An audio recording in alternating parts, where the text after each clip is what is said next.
is the first that is come up on these surveys, is that the view of the CEO and the view of the CIO in terms of what's important, and again, the key focus areas for the business have finally lined up. So the stars are starting to line up for the CIOs and the CEOs. I mean, looking at things like client intimacy, looking at things like analytics and information, and looking at people skills. Those are the top three for the CIOs. Those are the top three for the CEOs, and same thing for Canada, and same thing globally. So everyone's lined up on the same key themes. But I know, again, talking to CIOs, talked to a lot of them in my line of work, they tend, as you say, to want to go to be more pioneer or more transformational and get into that, because that's where, again, a lot of the interesting technology tends to be.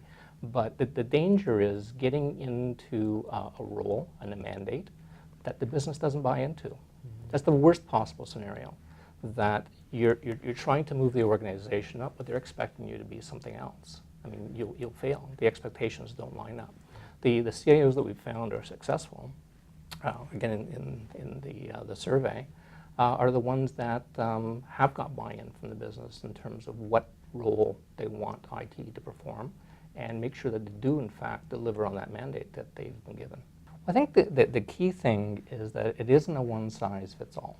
And I think the biggest takeaway that the CIOs can do is to have a conversation with the leadership team and get lined up in terms of what it is that the organization needs from them, and focus on delivering that. Again, we did a number of CIO interviews here in Canada, and we'll be reporting back to them in terms of where they fit into each of these four.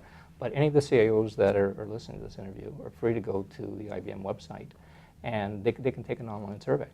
And it'll actually tell them which of the four profiles they fit into. So that'll let them actually engage in a conversation, or what they believe they fit into, engage in a conversation with the other members of the C-suite, and better line themselves up.